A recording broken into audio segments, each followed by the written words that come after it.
사실 제일 많이 나오는 게 이게 오픈소스라고 하기에는 굉장히 라이센스가 제한적이다라는 것 때문에 제일 공격을 많이 받죠. 그리고 또 많이 나온 얘기가 야 이게 무슨 오픈소스냐, 소스코드도 아무것도 공개 안 했는데 무슨 오픈소스냐 라고 또 이제 말씀하시는 분들이 많은데, 특히 이제 플랫폼 기업들이 그런 얘기 많이 하죠. 심지어 OSI라고 오픈소스 이니셔티브라는 요곳에서 라마 같은 애들은 오픈소스가 아닙니다라고 막 이제 선을 했어 작년에. 네, 여러분 반갑습니다. 내공학 에러입니다. 메타가 라마 3.1, 그러니까 4050억 개의 파라미터를 가진 거대한 모델을 오픈소스로 푼다 이렇게 알려지면서 야 그게 무슨 오픈소스냐, 오픈소스라고 이야기하면 안 된다 라고 주장을 하시는 분들도 있고, 그거 공짜로 풀어봐야 돈도 많이 들고 어차피 그렇게 효용성 없어 라고 얘기를 하는 사람들도 있습니다. 그럼에도 반면에 이걸 풀게 되면은 이 모델을 기반으로 해서 파인튜닝 하거나 아니면 뭐 디스틸레이션을 해가지고 훨씬 더 다양한 LLM을 탄생시킬 수 있다라는 개발자들의 의견들도 있는데요. 물론 이 마크 저커버그 같은 경우에는 자기의 이 라마 모델이 오픈소스다라고 명백하게 이제 선을 한 상황이지만, 그 용어 때문에 많은 사람들이 진짜 어디까지가 무료지? 어디까지 공개가 되어 있는 거지? 어디까지가 쓸 수 있는 거지? 이런 것들에 대해서 많이 헷갈려 하시는 것 같더라고요. 그래서 오늘은요, 메타의 오픈 커뮤니티를 서포트하면서 진행하는 이 AI 경쟁 구도와 관련해서 사실 빅테크들이 좀 약간 마음이 불편하거든요. 정확하게 말해서는 이 AI 모델을 클로즈드로 공개하지 않고 만드는 오픈 AI라든가 아니면 구글도 물론 이제 개방형 모델이 있죠. 그리고 애플도 개방형 모델이 있지만 대부분 클로즈드로 갖고 있고, 엔트로픽 같은 그러한 기업들, 우리나라 같은 경우에는 네이버나 이제 카카오도 곧 낼 거니까 그러한 기업들 모두 다가 오픈소스다라고 하면서 거대한 모델을 공개하지는 않은 상황이기 때문에 뭔가 좀 이거의 단점이 오히려 또 부각되기도 하고, 그걸 또 강조해서 표현되는 것 같아서 한번 정리해보고 제 생각도 한번 말씀드려보도록 할 테니까 이에 관련해서도 여러분들 의견 많이 남겨주시기 바랍니다. 사실 이 영상을 만들게 된 계기가 이번 주부터 시그래프 2024라고 하는 컴퓨터 그래픽스 컨퍼런스가 있거든요. 여기서 엔비디아와 메타의 마크 저커버그가 서로 대담을 했습니다. 그러면서 대놓고 애플 같은 폐쇄형 생태계를 깠어요. 그러면서 다음 세대엔 이 오픈 생태계 에코시스템이 승리를 할 거다라고 얘기를 했는데요. 사실 시그래프 2024에 있는 이 재밌는 논문의 내용들은 제가 지금 따로 준비를 하고 있으니까 곧 영상으로 올릴 거고요. 이거하고는 별개로 최근에 메타는 이제 라마라는 거를 공개를 하면서, 물론 완벽한 오픈 소스는 아니에요. 정확한 정통적인 의미의 오픈 소스는 아니지만 어쨌든 오픈 커뮤니티를 적극적으로 지원하면서 AI 경쟁을 해 나가고 있죠. 그에 반해 대부분 구글이라든가 엔트로픽, 오픈 AI는 심지어 이름도 오픈 AI인데 실제로는 클로즈 AI죠. 우리나라 기업들도 마찬가지죠. 뭐 네이버라든가 카카오도 이제 공개를 할 거고, 그런 것들이 사실 이제 모델을 다 오픈을 하지 않기 때문에 어쩔 수 없이 이제 막혀 있는 부분들이 있거든요. 이 부분을 이제 메타의 라마가 해결을 해주고 있으니까 이거를 젠슨왕이 좀 두둔을 해주는 게 아닌가 싶습니다. 근데 솔직히 말해서 젠슨왕은 저거 말할 자격이 없는데, 본인은 뭐 MV 링크라든가 인피니밴드 같은 AI용 데이터 센터 그리고 컴퓨팅 자원들을 다 독자적으로 해가지고 PCI 익스프레스를 기반으로 하는, 혹은 이제 네트워크 장비 쪽 이런 쪽에 대해서는 이제 척을 지고 있잖아요. 그러면은 뭐 또 결국은 이 오픈 생태계가 결국 이길 거라는 게 본인이 질 거라는 말인지 뭐 약간 각자 이제 그 생각하는 바가 있겠죠. 자, 이 이야기를 시작하려면은 바로 여기서부터 시작하는 게 좋지 않을까 싶습니다. 자, We have no moat, 작년에 나왔던 구글 내부에서의 어떤 엔지니어의 메모에서 시작된 건데요. 우리에게는 모트가 없습니다. 오픈 AI에게도 없어요. 우리 흔히 이제 해자라고 하죠. 성이 있으면은 주변에 이제 해자라고 이렇게 이게 연못이 있어서 적들이 막 들어올 때 이걸 뚫고 들어오지 못하도록 하는 그 방어막의 수단이 되는 건데, 구글이나 오픈 AI나 모두 다 이 AI와 관련해서는 해자가 없다, 뭔가를 막을 방법이 없다라는 거예요. 그러면서 얘기를 하는 것이 제3의 진영이 떠오르고 있다라고 하는데, 이게 바로 오픈소스 진영이라고 하는 것이죠. 결국은 이런 AI를 개발하는 빅테크 기업들이라든가 뭐 구글, 메타, 우리나라 같은 경우에는 네이버, 카카오, 이러한 플랫폼 기업들이 결국 자기들의 이제 데이터들을, 사용자들이 있는 데이터들을 막 이렇게 러닝을 해가지고 AI 모델을 만드는데, 이거를 클로즈드로 여전히 공개하지 않고 경쟁을 하고 있는 상황에서는 결국은 제일 좋은 놈을 사람들이 많이 쓸 거잖아요. 그런 식으로 되면은 계속 클로즈드된 상태에서는 뭔가 투자를 계속 할 수밖에 없는 건데, 만약에 메타와 같은 오픈소스 진영에서 라마 같은 것들을 이제 공개를 해버리고 세계 곳곳에 유능한 엔지니어들이 요거를 이렇게 잘 만들어가지고 여기에서 확장을 해 나가면은 마치 리눅스가 빠르게 퍼져 나갔듯이 AI 주도권을 오픈소스 진영이 가질 수 있다라는 거죠. 근데 이런 구글 같은 플랫폼 기업들이 이거를 공개를 하지 않는 이유는 이해가 사실 돼요. 왜냐하면은 소스 코드를 두째치고 그건 공개 안 한다고 칩시다. 근데 파라미터까지 공개를 한다? 이 모든 것들을 다 얘기를 한다라거나 하는 것이 사실 그렇게까지 투자를 많이 한 다음에 이거를 공개를 한다는 게 사실 그 기업의 리스크가 될 수가 있죠. 이 AI 기업들이 실제로 이걸 트레이닝을 하고 어떤 데이터를 쓸지, 그거를 이제 뭐 몇 번의 반복을 할지, 보통 에포크라고 하죠. 그런 것들을 어떻게 하는 건지에 대한 레시피 같은 것들이 각자 독자적으로 있단 말이에요. 그 레시피대로 해야지 뭐가 잘 나오고 하니까 그냥 뭐 무조건 GP만 많이 돌려서 되는 것이 아니라는 거죠. 그래서 그 훈련을 잘 시키는 방법에 대한 것들은 결국 기업 내부의 어떤 노하우라고 볼 수가 있기 때문에 이걸 다 공개를 하기가 쉽지 않은 것이 사실입니다. 했습니다. 딥마인드의 CEO도 이 구글 내부에서 나온 그 해자가 없다라는 거에 대해서 인정을 했어요. 근데 본인은 이게 사실이 아니라고 생각한다. 그냥 뭐 여러 가지 엔지니어들의 생각이 있으니까 이게 이제 바이럴 돼갖고 유출돼서 그렇게 하는데, 어쨌든 간에 이 빅테크 플랫폼 기업들이 이 메타의 개방형 전략에 좀 떨떠름해 하는 것은 사실입니다. 얼마 전에 나왔던 이 라마 3.1 405빌리언, 그러니까 4,050억 개 같은 경우에는 사실상 한 번에 입력 가능한 컨텍스트 길이도 128K 토큰 정도로 거의 50페이지 수준으로 쫙 늘려버리고, GPT-4라던가 GPT-4 옴니라던가 클로드 3.5 소넷 같은 것들 다 비교해봐도 이제 빵상빵상한 결과를 내놓는다고 제가 이번에 영상을 올렸었죠. 자세한 내용은 그 영상 참고하시고요. 그러니까 이러한 것들을 이제 무료로 푼다라는 개념에 대해서 어떤 논란들이 있는가를 좀 살펴보면은, 사실 제일 많이 나오는 게 이게 오픈소스라고 하기에는 굉장히 라이센스가 제한적이다라는 것 때문에 제일 공격을 많이 받죠. 지금 보시는 것에서 이제 라마 모델에서 이 라이센스 관련된 규정을 얘기를 하는 건데, 요거 번역해서 보시면은 뭐 상세한 내용들이 상당히 다양하게 많이 있지만도, 그러니까 라이센스 권리라든가 재배포 아니면 상업적 조건 뭐 이런 것들이 이제 하나하나 다 적혀 있어요. 근데 그 권리에 대해서 이제 라마 3나 3.1 같은 것들이 어떤 특정한 조건에서만 사용된다. 그러니까 상업적 용도에는 뭔가 제한이 있고, 월간 활성 사용자가 만약에 7억 명을 초과를 하면은 이 메타의 라이센스 요청을 따로 이렇게 해야 된다라고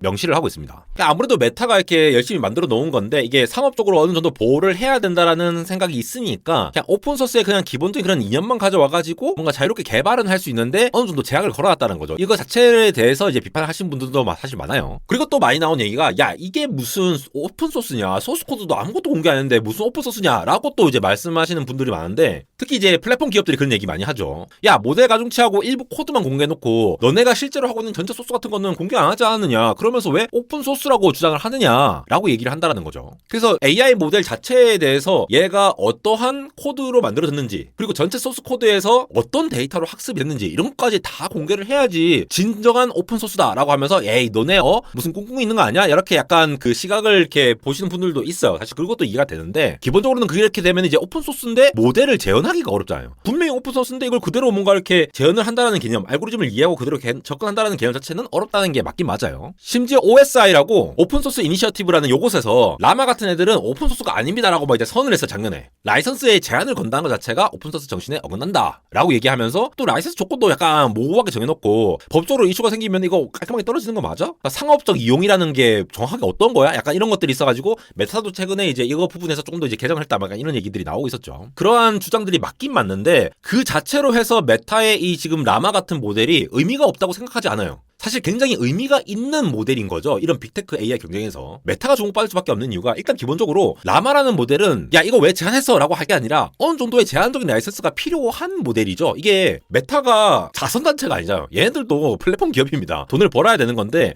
얘네들의 어떤 포지션 전략상 얘네들은 SNS도 많이 있고 크리에이터들이 자유롭게 AI 툴을 사용할 수 있는 포지션에 있다고 하니까, 다른 기업들 뭔가 클로즈드 AI를 만드는 애들에 비해서 훨씬 더 개방형으로 가는 게 전략적으로 맞다라는 거죠. 꿍꿍이가 있다면 꿍꿍이가 있다고 얘기하지만 또 자기들의 방향에 있어서는 이 오픈 모델로 풀되 어느 정도 제약을 걸면서 자신들의 어떤 기술적인 부분들, 그러니까 공정하게 경쟁을 해야 되고 이걸 그냥 그대로 풀 수 없다라는 기본적인 현실적인 한계가 있어요. 그거 가지고 야 너 제한적인 거 그거 쓰면은 진정한 오픈소스가 아니야 라고 하는 말은 사실 그렇게 큰 의미가 있는 얘기일까라는 생각이 들어요. 더군다나 만약에 메타가 모든 걸 다 공개했다고 칩시다. 그러면은 다른 대형 기술 기업들이 메타의 기술을 그냥 무단으로 다 가져가지고 먼저 경쟁 우위를 확보해버려가지고 클로즈드 AI로 딱 뭐 해버리면은 메타는 그냥 말 그대로 새가 되는 거예요. 그것보다는 어느 정도 제약적으로 한 다음에 전 세계에 있는 훌륭한 엔지니어 분들이 훨씬 더 좋은 이 개방형 커뮤니티를 만드는 것이 더 전략적으로 옳았다라고 이해를 해야 되지, 왜 제한적으로 했냐라면서 그걸 비판할 거는 아니지 않느냐라는 게 사실 개인적인 생각이에요. 그리고 소스 코드와 데이터를 이제 학습할 때 그 비공개를 했다라는 것 때문에 또 비난을 많이 하시는데, 기본적으로 데이터 학습과 관련해서는 이게 이제 좀 약간 항상 이게 논란이 되고 있죠. 뭐 개인정보라든가 뭐 프라이버시 문제, 그것 때문에 처음엔 이제 후달린 게 일단 맞고, 거기에다가 이제 공개된 학습 데이터를 좀 악용하게 되면은 다른 문제가 또 이제 발생할 수 있으니까, 이거에 대해서 공격을 하시는 분들은 적어도 플랫폼 기업들 다른 애들도 다 마찬가지거든요. 자기들은 자기 거 학습을 했냐, 자기들은 뭐 정당한 데이터를 학습했냐라고 하면은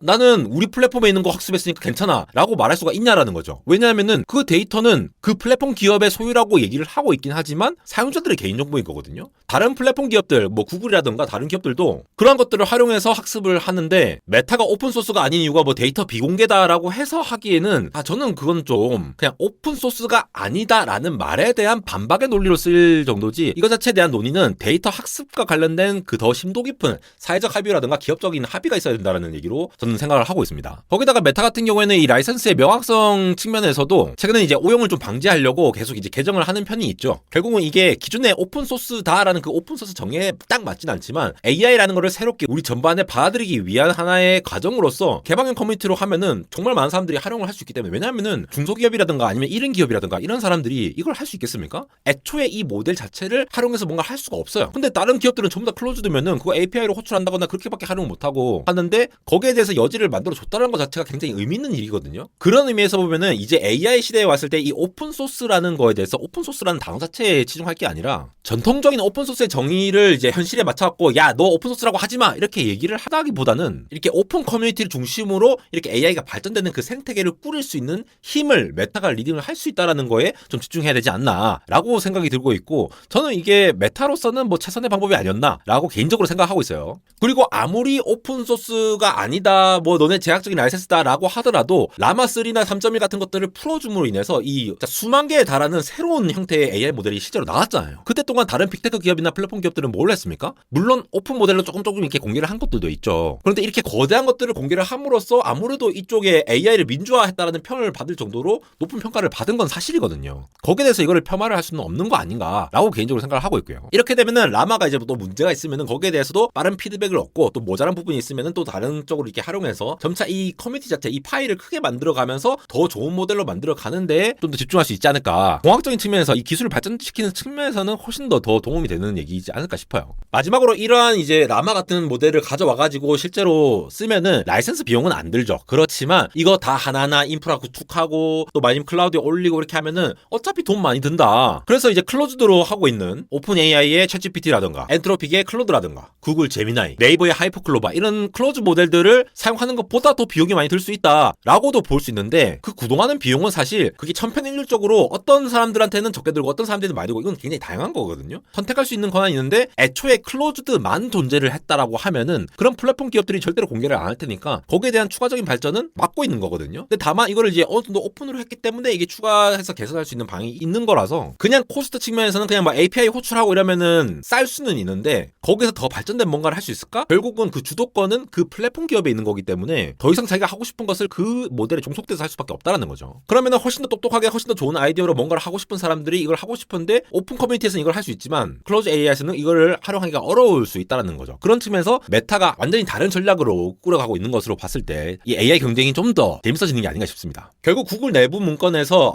우리 해자가 없다. 오픈 AI도 마찬가지다. 우리끼리는 클로즈 AI로 더 좋은 거 계속 이렇게 개발을 하는데 라마는 오픈으로 딱 풀어버리니까 그게 아무리 어느 정도 비용이 드는 일이라 할지라도 전체 생태계를 잘 만들어가는 건 맞거든요. 결국 오픈소스 진영에서 잘 만들어갈 수 있다라고 하는 측면에서 야 제약적인 라이센스 걸지 마. 그래놓고 너네가 오픈소스냐? 이렇게 비난할 것이 아니라 그래도 이러한 커뮤니티에 들어가서 뭔가를 하고 있는 메타는 나름대로의 자신의 경쟁력을 키워가고 있는 것이다 라고 판단해야 되지 않을까라고 생각이 들고요. 이러한 측면에서 보면은 AI를 가장 잘 만드는 기업이 지금 누구입니까? 뭐 오픈 AI라고 칩시다. 아니면 뭐 클로드라고 칩시다. 아니면 구글에 칩시다. 그 셋 중에 하나일 텐데 그렇게 만들었다고 치더라도 그러면 다른 기업들이 여기 진입하려면 못 진입하잖아요. 그 기업들이 결국은 뭔가 가장 좋은 걸 만들지 않으면 도태될 가능성이 높은데 그런 것들을 해치하기 위해서라도 오픈소스, 오픈 모델 형태의 이 전략을 계속 구사를 해야지만이 약간 이제 밸런스를 맞추지 있지 않느냐. 그러니까 애플마저도 오픈 ELM이라고 하는 그런 모델을 이제 제시를 하고 이렇게 하는 거죠. 구글도 젬마 같은 거. 그래서 앞으로도 클로즈 AI는 클로즈 AI대로 가겠지만도 이 오픈 모델에 대해서 AI 경쟁 전략 같은 부분들이 상당히 흥미롭게 전개되는 부분들이 있어서 이 부분을 계속 집중해서 보면서 AI 주도권이 어떻게 바뀌어 갈지를 잘 따라가 보면 좋을 것 같습니다. 지금까지 안달공학 에러였습니다.